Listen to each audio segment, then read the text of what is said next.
La palabra el señor Fernando Zavala Lombardi, ministro de la PCM.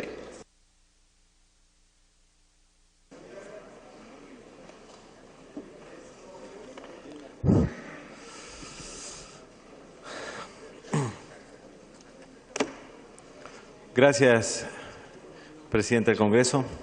Y ahora continuaré sector por sector dando las explicaciones del caso y los detalles, como bien han hecho los tres ministros que han hablado. Ahora, antes de entrar a cada sector, sí quiero responder algunas consultas, comentarios que nos hicieron la congresista Chacón, congresista Becerril, Alcorta y otros.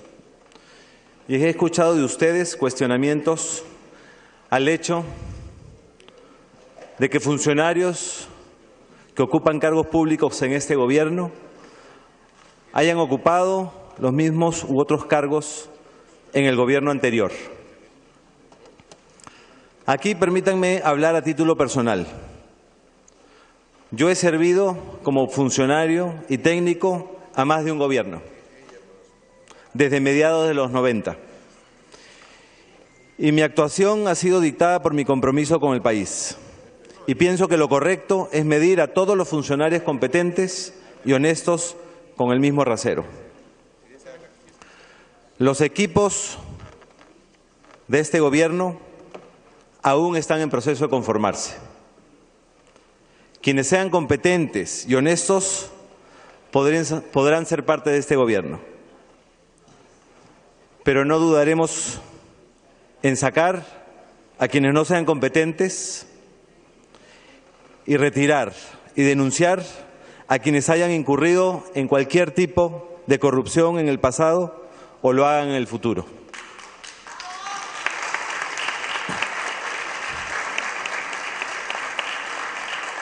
Escucho con claridad su mensaje y tienen mi compromiso de que este gobierno exigirá a todos los funcionarios públicos haber actuado y actuar con integridad y probidad. Este es un compromiso asumido por los ministros que se extiende a todos los niveles de la Administración del Poder Ejecutivo. Les digo con firmeza que no toleraremos ningún acto de corrupción del pasado o el presente de parte de nadie. Y que si alguien debe salir, no duden que saldrá y será denunciado. Los peores funcionarios públicos los queremos fuera, muy lejos del Estado. Los mejores funcionarios públicos los queremos adentro.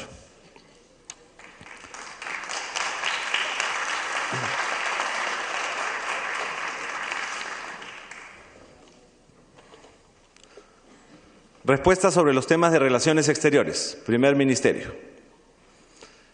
El presidente de la Comisión de Relaciones Exteriores, congresista Juan Carlos del Águila, hizo 4 consultas con relación a la política exterior y le agradecemos por ello. Esto nos permite resaltar el nuevo énfasis en la gestión de este sector. En primer lugar, solicitó mayor información sobre las medidas que se van a adoptar en relación a la política exterior peruana.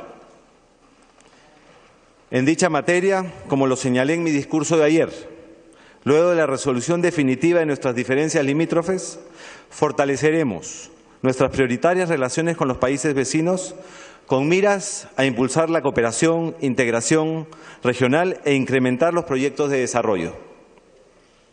Asimismo, enriqueceremos nuestra capacidad de acción en el ámbito multilateral y en el continental. Será tarea impostergable y primordial hacer más eficaces los esfuerzos para la promoción y defensa de la democracia y los derechos humanos. En esta línea, daremos prioridad en la acción externa peruana a incentivar la productividad y prosperidad de las macrorregiones en el norte, centro y sur del país, renovando y ampliando las acciones de nuestras políticas de cooperación fronteriza. El ingreso a la Organización de Cooperación y Desarrollo Económico, OCDE, será una tarea prioritaria. Profundizaremos las asociaciones estratégicas con Estados Unidos, China, Unión Europea, Continuaremos desempeñando un papel activo en el Foro Económico Asia-Pacífico, APEC, tal como lo estamos concretando al presidir en noviembre en Lima la cumbre de líderes de este importante grupo de países. Adicionalmente, modernizaremos el servicio consular para atender con eficiencia y sensibilidad las necesidades de la población peruana en el exterior. En segundo lugar, congresista, sobre cuál será la política del Gobierno con respecto a la Alianza del Pacífico.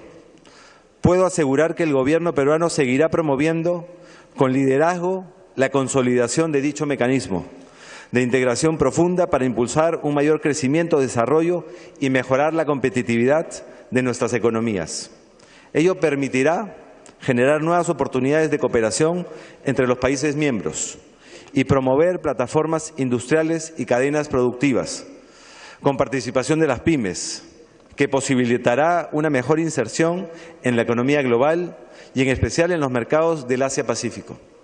En consecuencia, aumentaremos nuestra capacidad exportadora, atraeremos inversiones y turismo, generaremos empleo productivo y mejoraremos la calidad de vida de nuestra población. En relación a la consulta sobre cómo lograr que el peruano que opte por otra nacionalidad no renuncie a la propia, debemos precisar que la nacionalidad extranjera está sujeta a lo que disponga la legislación del Estado respectivo. De conformidad con el artículo 53 de nuestra Constitución Política, la nacionalidad peruana no se pierde, salvo que haya renuncia expresa ante autoridad peruana.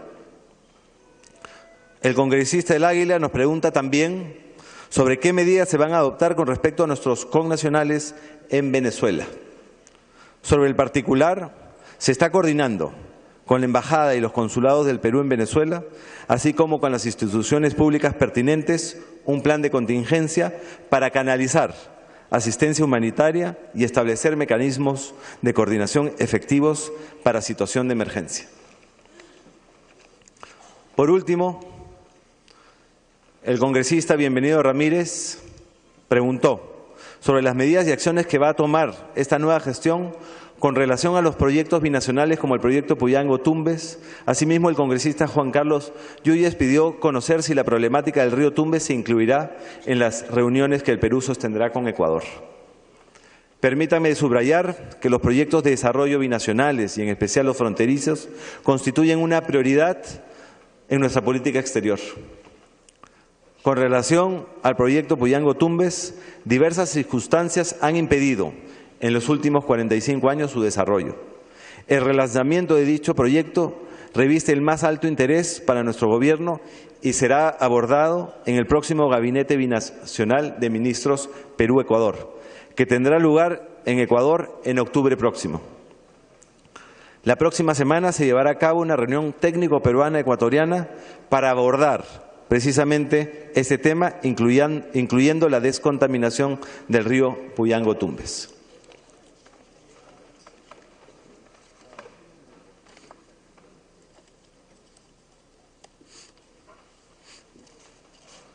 Segundo ministerio, Ministerio de Defensa.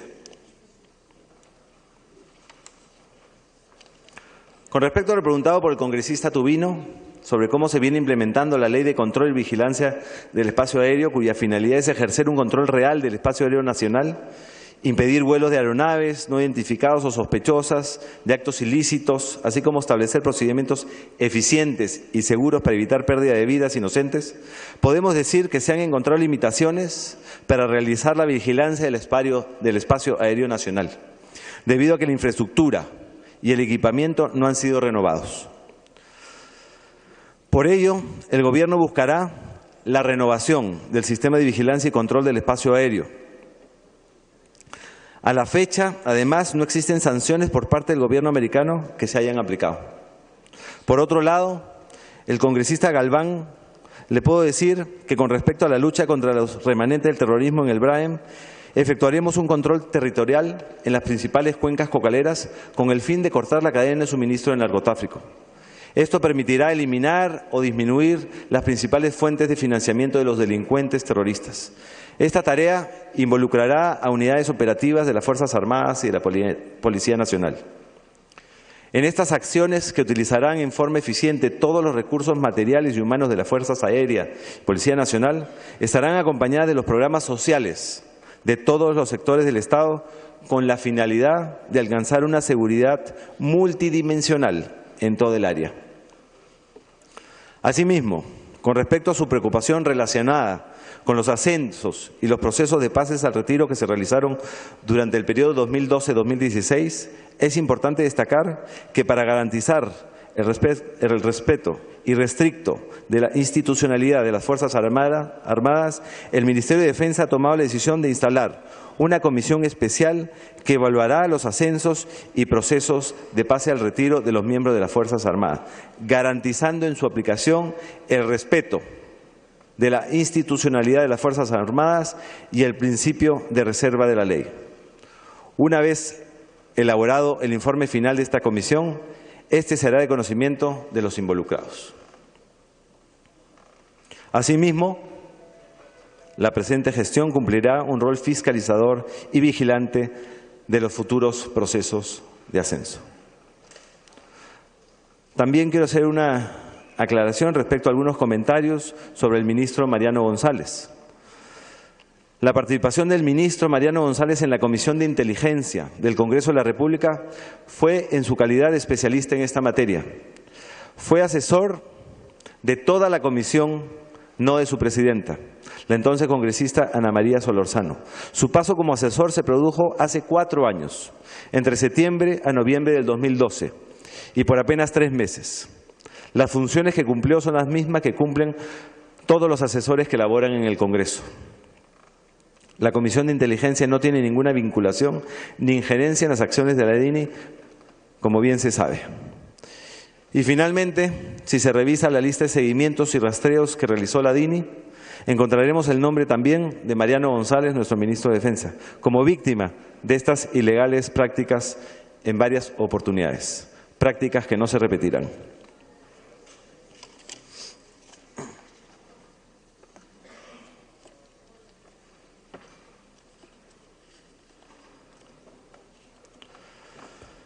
Tercer ministerio, Ministerio de Justicia y Derechos Humanos. En materia de justicia y derechos humanos, quiero expresarles que el afán del Gobierno es liderar un proceso de transformación que haga del Estado de Derecho un Estado de justicia, un Estado de los derechos. Justicia y derechos son conceptos que atraviesan las metas que nos hemos propuesto alcanzar.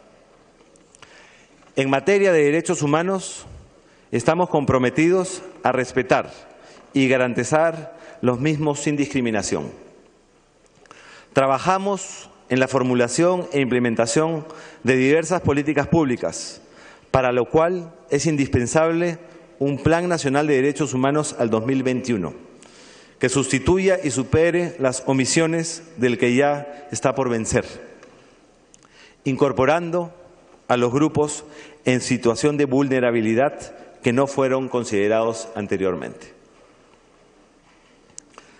Se establecerán líneas de base y metas para garantizar los derechos de las personas adultas mayores, con discapacidad, afroperuana, migrantes, mujeres, niños y niñas y adolescentes, pueblos indígenas, víctimas de la violencia ocurrida entre 1980 y el 2000, personas sometidas a trata, los privados de libertad, las personas LGTB, trabajadores del hogar afectadas por el VIH-Sida, entre otros grupos de personas que requieren de especial protección y atención por parte del Estado y la sociedad. Por otro lado, promoveremos mejoras en la normatividad para una adecuada aplicación de la justicia intercultural. En el proceso de aprobación, los pueblos indígenas serán consultados previamente.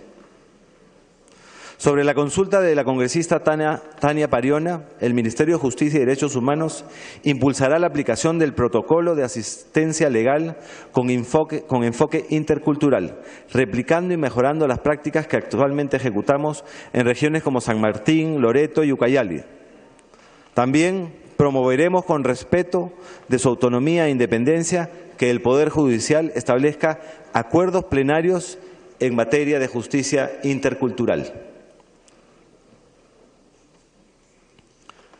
Con relación a la preocupación de la congresista Marisol Espinosa sobre el presupuesto del sistema forense, cabe indicar que este está en manos del Instituto de Medicina Legal, que forma parte del Ministerio Público, el cual es un ente autónomo.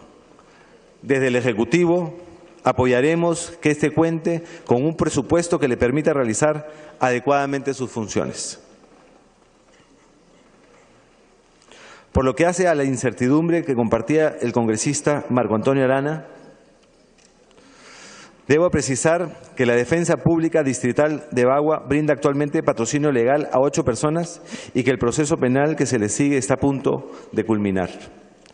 Por otro lado, de manera coordinada con el Ministerio de Cultura, capacitaremos a los traductores de lenguas originarias en temas de derechos humanos y justicia.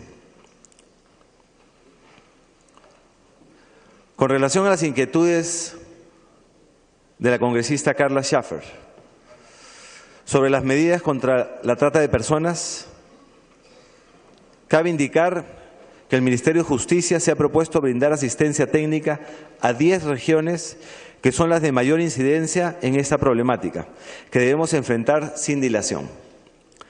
Se implementarán turnos de emergencia en la defensa pública y 3 nuevos centros de asistencia legal gratuita en Lambayeque, Madre de Dios y Ancash. En materia de justicia, promoveremos la suscripción de un acuerdo nacional por la justicia. Para ello, coordinamos acciones concretas con los titulares de cada una de las instituciones involucradas a fin de plantear y realizar reformas institucionales que acerquen el sistema de justicia a la ciudadanía, dándole la legitimidad en su ejercicio que es indispensable para el Estado de Derecho. Esta preocupación la compartimos todas las instituciones del sistema de administración de justicia y estamos seguros que el Legislativo se sumará a este esfuerzo. Este acuerdo plantea la consecución de un conjunto de metas, tanto en el corto, mediano y largo plazo, mediante la programación y calendarización de acciones concretas. Todas estas planteadas en el marco de los Objetivos de Desarrollo Sostenible de Naciones Unidas, el Acuerdo Nacional, Plan Bicentenario del CEPLAN, Diálogo Programático por la Justicia y las medidas recomendadas para el ingreso del Estado en la OCDE. Se trata de acciones puntuales, algunas de las cuales solo requieren cambios en el plano de la gestión, otras de impulsar diversas modificaciones legislativas, para lo cual aspiramos a contar con el apoyo de este honorable Congreso. Por otro lado, el Gobierno ha declarado la guerra a la corrupción. Este flagelo ocupa nuestra principal preocupación.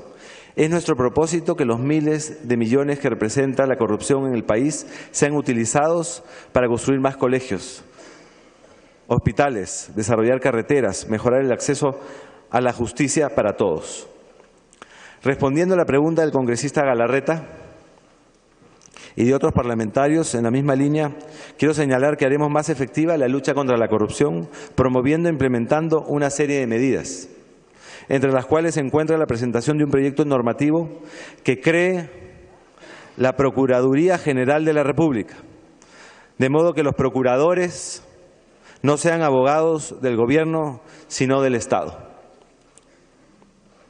Asimismo, impulsaremos la evaluación, ratificación y selección meritocrática de todos los procuradores del Poder Ejecutivo y exhortaremos a que se haga lo mismo para los procuradores regionales y locales.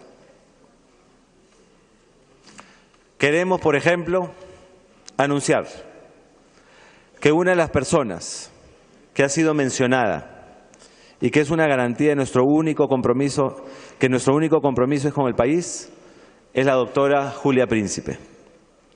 Ejemplo de valentía, integridad y dedicación.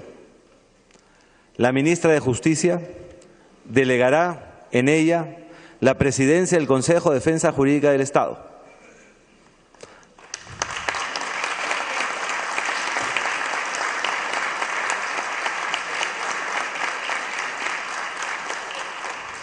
Responsable de la designación de los procuradores, como garantía de que todo lo incorrecto será investigado y denunciado como debe ser. Asimismo, los 2 consejeros que la acompañarán en dicha tarea serán elegidos entre ciudadanos honorables que garanticen con su conducta que honrarán tal designación. Impulsaremos la creación de una plataforma anticorrupción para la recepción de denuncias. Otro aspecto de especial relevancia es el vinculado a la transparencia en el sector público y caminar hacia políticas de gobierno abierto. Por ello, impulsaremos la creación de una autoridad autónoma encargada de facilitar el acceso a la información pública. Se están identificando los vacíos normativos que posibilitan la corrupción. En esta línea se presentarán proyectos normativos que regulen limitar el reingreso al sector público de los condenados por delitos contra la administración pública, la imprescriptibilidad de los delitos contra la administración pública también. Por otro lado, se fortalecerá el funcionamiento de la Comisión de Alto Nivel Anticorrupción y trabajaremos en la línea de alcanzar los estándares internacionales en el marco del objetivo del ingreso de nuestro país a la OCDE. Esto se sintetiza en la mejora del marco político-financiero del país, la consolidación de la ética pública y la gestión de conflictos de interés, lograr un marco sólido de control interno y gestión de riesgos, la consolidación e implementación de un sistema de protección de denunciantes y el incremento de la efectividad de nuestro sistema jurídico penal para imponer la integridad.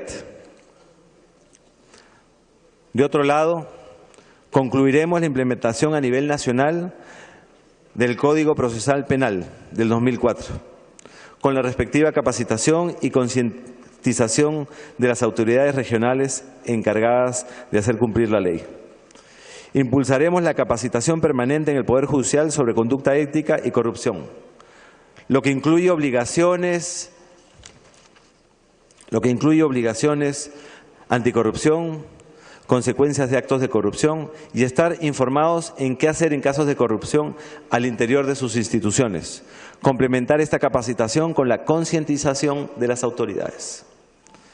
En similar sentido, se orientará y apoyará a los fiscales para respaldarlos en investigaciones de casos con implicancias políticas y prevenir que los casos se cierren prematuramente por temor o por conseguir privilegios políticos. Estas son solo algunas medidas políticas concretas que el Poder Ejecutivo se propone impulsar en materia de lucha contra la corrupción y que, por supuesto, requerirán el apoyo de las bancadas parlamentarias. En materia penitenciaria, respondiendo a las interrogantes de diversos congresistas, se recibió una población de 95.049 personas, 79.021 internos y 16.028 en medio libre. Los 69 establecimientos penitenciarios habilitados solo tienen capacidad para 32.890 internos. Esto quiere decir que 46.131 internos no tienen cama ni espacio. El desorden y la falta de control permite que se perpetren actos delictivos desde los penales. Asimismo, todos los días recibimos denuncias de actos de corrupción en establecimientos penitenciarios.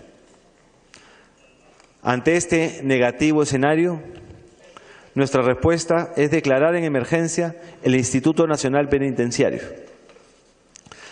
Para reducir el hacinamiento dentro de los primeros 100 días, vamos a tomar medidas urgentes, como por ejemplo, poner en funcionamiento el establecimiento penitenciario de Cochamarca, en Pasco, lo que nos permitirá contar con una capacidad de albergue para 1.224 internos.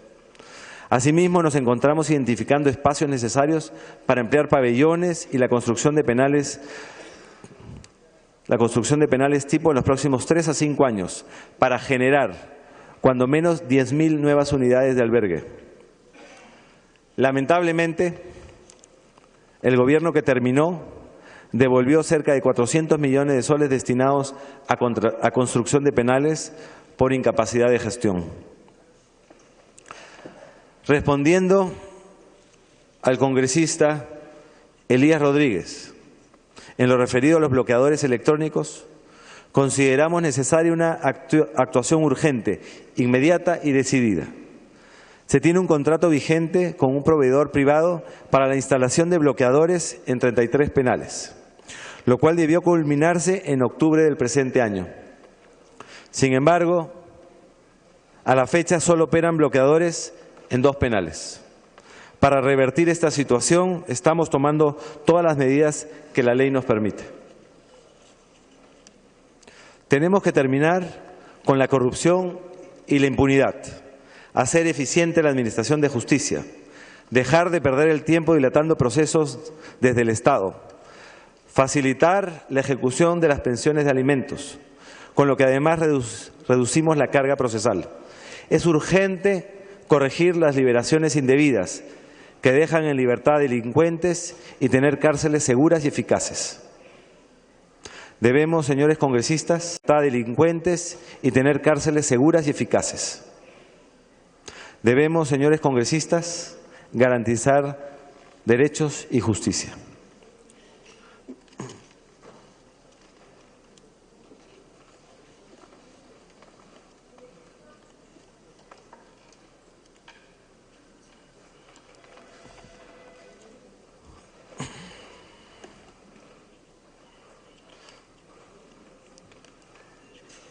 Ministerio de Educación.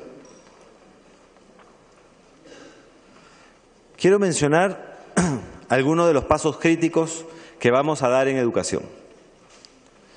Hemos mencionado que se proponen cambios a la ley de reforma magisterial, porque justamente cuando hablamos de política de Estado se construye sobre la que ya existe. La ley de reforma magisterial de noviembre del 2012 construye sobre la carrera magisterial del gobierno aprista, ampliándola a todos los maestros. Y ahora vemos importante continuar perfeccionándola. Por eso vamos a discutir aquí, en el Congreso, una propuesta de modificaciones a algunos artículos de la ley, que nos permita mejorar las condiciones de entrada, que fue la propuesta del presidente Kuczynski, acelerar las posibilidades de ascenso en una carrera meritocrática y que debe ser cada vez más exigente. Otro paso inicial es avanzar en la reforma de institutos. En ese sentido, se deberá propiciar la discusión en el Congreso del proyecto de ley que ya se debatió aquí y anunciaremos la creación de los 5 primeros institutos superiores tecnológicos de excelencia. A fin de continuar con el cierre de la brecha en infraestructura educativa de manera estratégica y eficiente y que responda a las necesidades de la población, se lanzará el Plan de Infraestructura Educativa. Nos sumamos a la moción del congresista Petrosi. Proponemos trabajar con él en la comisión para la formulación de una ley específica para las escuelas de música y arte.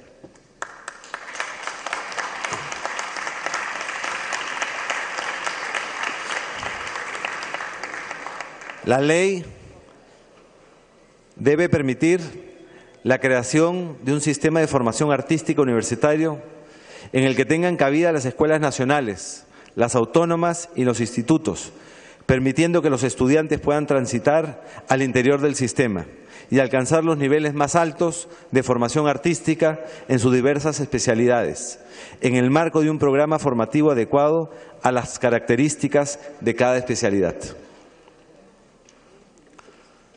Asimismo, estamos dando trámite al pedido de un previo del conservatorio, a efecto de brindar una lista de la cual se podrá seleccionar el que más se adecue a las necesidades a efectos de continuar con las acciones necesarias para contar con un nuevo local que le permita optimizar el funcionamiento del Conservatorio Nacional de Música.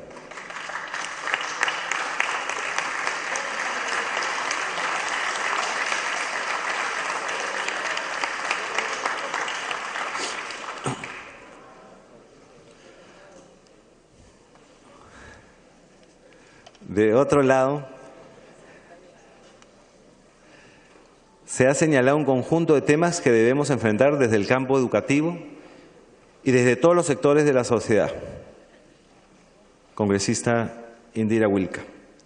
Al respecto, cabe resaltar que hemos avanzado enormemente en la lucha contra la discriminación de género en el acceso a las escuelas, especialmente en las áreas rurales. Pero falta cambiar mucho en la forma en que se dan las relaciones al interior de las aulas, entre los profesores y profesoras, entre estos y sus estudiantes y también entre las alumnas y los alumnos. Es una tarea difícil, en tanto los propios docentes forman parte de la misma cultura patriarcal que queremos dejar atrás. Pero ya estamos en camino. Nuestras guías docentes de educación sexual integral sobre violencia de género, embarazo adolescente, programas de formación, incorporan estas nuevas dimensiones de género. Estamos fortaleciendo nuestro sistema de prevención y denuncia de la violencia al interior de la escuela, que incluye la intolerancia frente a la discriminación de género, homofobia, entre otras. El nuevo currículo escolar incorpora como parte de la construcción de la entidad el tema de la sexualidad. El reto más grande, sin embargo, cambiar la cultura en nuestras escuelas y maestros y asegurar que sean espacios formativos adecuados. Hay, sin embargo, una deuda educativa que arrastramos. Todavía existe analfabetismo, en particular entre nuestros adultos. Aquí reforzaremos nuestra acción a través de la educación básica alternativa que, utilizando metodologías adecuadas, atiende a esta población considerando su experiencia y contexto, como lo venimos haciendo en el BRAEM, en los penales, en los puertos. Es necesario también señalar que las escuelas unidocentes responden a la necesidad de dar un servicio en zonas rurales dispersas. En educación física, prioridad del Gobierno, en la actualidad el país invierte 180 millones de soles. Esta cifra aumentará paulatinamente hasta llegar a los 350 millones en el 2021, para alcanzar la meta de cobertura del 60%. Respecto al tema de los Panamericanos, debemos reiterar que se ampliará la Villa Deportiva Nacional, donde se complementarán las instalaciones existentes con un centro acuático y un estadio de atletismo. Se construirá un complejo deportivo en Villa María del Triunfo y una nueva villa deportiva en el Callao, basada en el complejo alrededor del estadio Miguel Grau. Asimismo, un polideportivo en San Isidro albergará la gimnasia y deportes de contacto, y una villa panamericana permitirá el desarrollo urbanístico y modernización del corazón de Villa El Salvador, con la participación del sector privado, cuyo proyecto está en fase de preinversión y se calcula una inversión de alrededor de 600 millones. En los últimos 2 años se ha invertido más de 100 millones de soles en el apoyo directo a federaciones y a deportistas de alta competencia. En los próximos años se incrementará progresivamente el financiamiento. Por otro lado, está invirtiendo en mejora deportiva en regiones, con polideportivos que, por ejemplo, en este momento se están ejecutando en Chincha y en Jauja.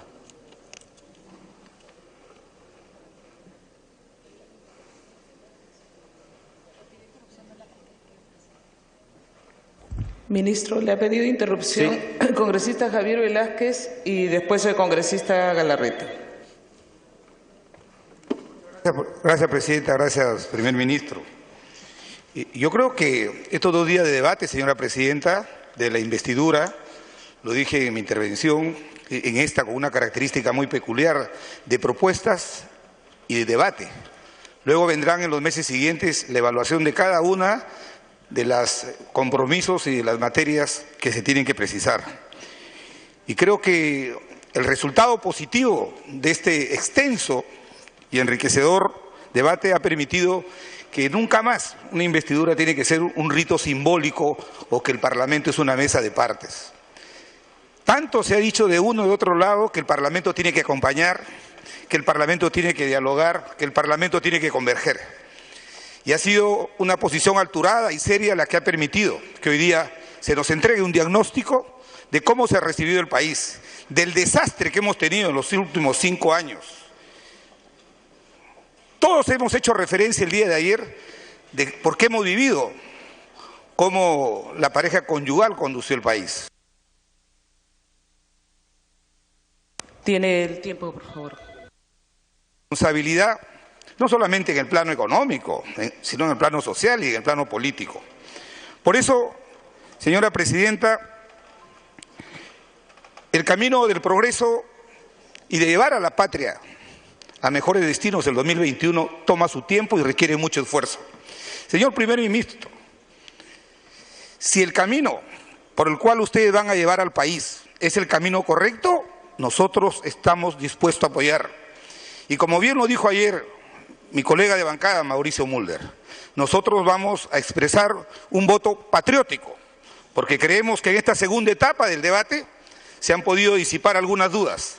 El Parlamento ha tomado nota de todas las irregularidades en los sectores y esto permitirá que las comisiones ordinarias y especiales que se formen hagan su trabajo. Ese será el acompañamiento que haremos para que la patria confíe nuevamente en sus instituciones. Por eso, señora presidenta, quiero decir a nombre de mi bancada que patrióticamente vamos a expresar y vamos a votar a favor de la confianza del gabinete de Fernando Zavala.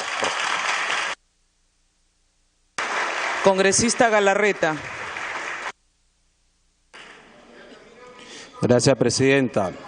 Presidenta, voy a tomarme, le puedo pedir al presidente del Consejo de Ministros que me pueda dar unos 3 minutos de interrupción. Como vocero de Fuerza Popular, no puedo dejar de mencionar, presidente, en relación a las disculpas del ministro Basombrío. Me permito decirle a través suyo, presidenta, que me alegra que reconozca que sus ofensas de campaña, no solamente al partido, sino a Keiko Sofía Fujimori, a la lideresa de Fuerza Popular, fueron injustas y además fueron mentiras. Va volviendo las aguas al cauce. Ojalá que otras personas reconozcan lo que fue esa injusticia durante la campaña. Presidenta, a través suyo al presidente del Consejo de Ministros, ya ve que había mucha información que decirle al Perú sobre cómo habían recibido este gobierno en nuestro país. Había demasiada información y por eso, presidente, es importante que el Parlamento, y en un momento histórico para el país, sea un verdadero equilibrio de poderes con el Ejecutivo, presidenta. Creo que es importante que este Congreso y en esta nueva gestión, donde el pueblo nos ha dado una mayoría, demostremos que sí hay que hacer un control político como corresponde, que esto no es una mesa de partes, que este es un debate público, democrático y que permite construir país, permite construir república. El presidente del Consejo de Ministros, y quiero que me lo confirme ahora que lo veo, si me presta atención, nos ha dicho que va a asumir el compromiso de separar a los funcionarios que considera que han cometido un acto de corrupción, pero entiendo que están también los funcionarios cuestionados del régimen anterior. Y entiendo y quiero que el ministro lo tenga claro que su compromiso, que lo han dicho otros parlamentarios, es sobre aquellos funcionarios que han sido ineficientes en la gestión anterior y aún se mantienen. Porque ¿de qué nos sirve mantener funcionarios que no han sabido generar mayor recaudación, que no han sabido curar las filtraciones? Y por lo tanto, presidenta, lo que nosotros consideramos es absolutamente claro, presidenta. Señor. Absolutamente claro, presidenta. Presidenta, si quieren gritar en la calle está para que griten, pero estamos hablando. El ministro me da una interrupción. Entonces, presidenta, el compromiso que está diciéndonos el señor presidente del Consejo de Ministros es que en un determinado plazo este Congreso y la nación completa va a saber quiénes son los funcionarios, no solamente que están cuestionados, que son corruptos, sino ineficientes, que no van a pertenecer a este gobierno. Presidenta, aceptamos el compromiso, pero ese compromiso que sepa que nosotros vamos a ejercer el control, que cumple el compromiso, presidenta. Por lo tanto, anuncio a través suyo, presidenta, que vamos a darle el voto de confianza al gabinete Zavala, pero que vamos a ejercer el control político como corresponde, presidenta. Señor ministro, Son dos interrupciones que se conceden. Señor ministro, para que concluya, por favor.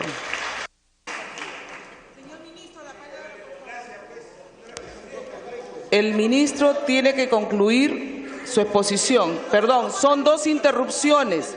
Lo dice el reglamento, son dos interrupciones. Ministro, ¿puede usted concluir? Gracias, presidenta. Voy a concluir. Hay dos temas que sí me gustaría comentar, con cargo a que se darán las explicaciones del caso. Del resto de temas, como ven, acá tengo el detalle de todas las respuestas, de todas las preguntas que me han hecho, y se las vamos a hacer llegar. Sin embargo, sí quería tocar dos temas que me parecen de importancia. Energía y minas. Y quería dar una buena noticia. Quisiera mencionar que el Consejo Directivo de Proinversión aprobó esta semana el procedimiento para la distribución de la regalía contractual establecida en el contrato de transferencia y otorgamiento de concesiones mineras entre Activos Mineros y Minera Las Bambas. Sobre la pregunta de la congresista Alcorta respecto a las medidas que se tomarán para el proceso de formalización minera, reiteramos lo dicho, es decir, que los mineros artesanales o de pequeña escala tendrán la oportunidad de contar con un mejor proceso de formalización.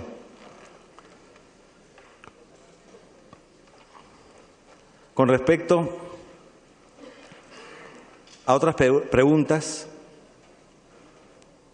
y comentarios sobre el tema de la exportación de gas natural, quisiera señalar que como gobierno buscamos que el Estado obtenga la mayor recaudación proveniente de las regalías pagadas por la extracción del gas natural.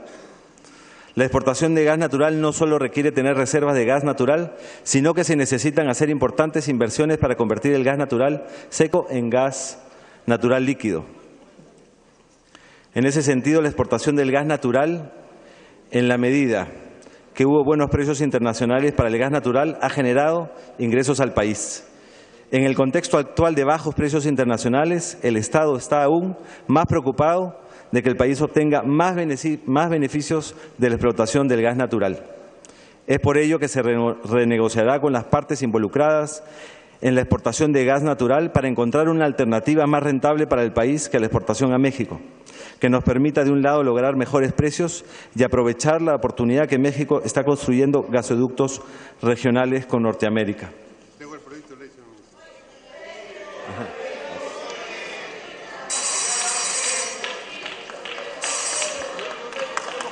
Continúe, señor ministro. Bueno, creo que debo concluir.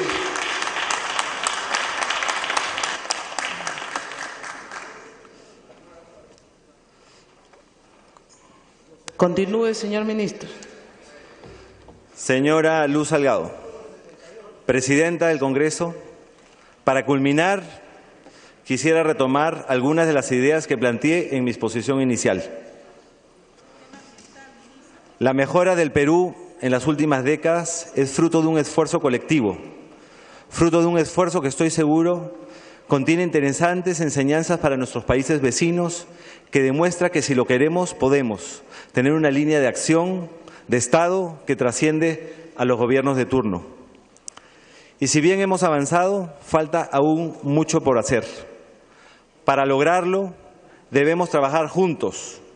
Y esto no es solo una invitación guiada por la necesidad de construir consensos, sino, como mencioné ayer, el mandato que hemos recibido. La Constitución, la democracia y el sufragio de los votos han decidido que trabajemos juntos. Este es un encargo y un mandato que asumimos con mucha responsabilidad. Respetando el ámbito de acción de los poderes del Estado, podemos complementar nuestros esfuerzos por el Perú. Hemos asumido también con mucha responsabilidad este mandato constitucional, mandato que indica que el presidente del Consejo de Ministros debe acudir ante la representación nacional a explicar y debatir la política general del Gobierno.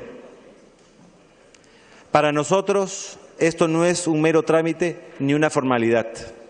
Acudir ante la representación nacional para solicitar el voto de confianza no es el cumplimiento de una formalidad.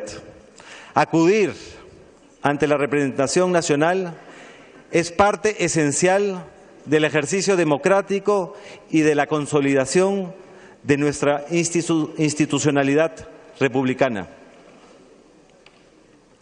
Para nosotros, lo ocurrido ayer y hoy fortalece nuestra democracia y nuestro trabajo conjunto. En ese sentido, los invito a que trabajemos juntos para hacer del Perú el país que todos anhelamos. Trabajemos juntos para hacer del Perú el país que nuestros ciudadanos merecen. Nuestro deseo de lograr un Perú moderno al Bicentenario es posible. No es fácil, pero es posible. Y solo es posible si trabajamos juntos. Señoras y señores congresistas, para culminar, solicito respetuosamente el voto de confianza de la representación nacional para el gabinete ministerial que tengo el honor de presidir.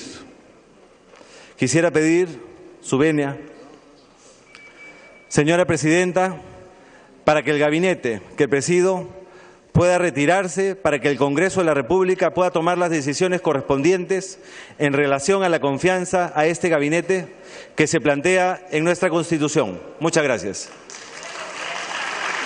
La Presidencia y la Mesa Directiva agradecen al señor Presidente del Consejo de Ministros, Fernando Zavala Lombardi, y a las señoras y señores Ministros de Estado por su presencia y participación en esta sesión de investidura en la que se han expuesto y debatido política general del Gobierno y las principales medidas de su gestión, en la cual han primado el respeto mutuo y la tolerancia. Los invito a abandonar la sala de sesiones en el momento que lo juzguen oportuno y se suspende la sesión por breve término. Muy bien.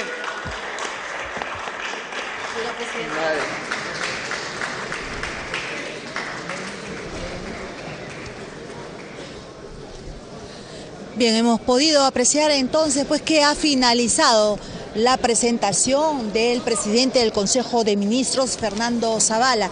Mencionar pues que esta sesión se viene dando desde el día de ayer, que se inició con la presentación del gabinete en pleno para hablar sobre las políticas que se seguirán durante estos 5 años de gobierno. El presidente del Consejo de Ministros ha destacado diferentes temas que en materia de salud, social, y ha respondido pues las preguntas de todos los parlamentarios. Debemos decir que muchos demandaban la ejecución de diferentes programas sociales, educativos, saneamiento, salud, infraestructura y de seguridad ciudadana para sus regiones. Él ha respondido entonces. El presidente del Consejo de Ministros. Previamente hemos podido apreciar la presentación del ministro de Economía y Finanzas, ¿no?, quien ha hablado también sobre las políticas que se llevarán a cabo pues en materia económica y financiera. De otro lado, en estos momentos podemos dar cuenta pues que la representación nacional viene aplaudiendo a los diferentes, entre ellos parlamentarios, ¿no? Al parecer la bancada del fujimorismo también ha quedado pues satisfecha. Sin embargo, su vocero, el congresista Luis Galarreta, ¿no?, ha ratificado que darán el voto de confianza, pero que serán pues fieles fiscalizadores de este gobierno. Y de acuerdo al reglamento del artículo 82, se ha hecho un receso para despedir al gabinete en pleno.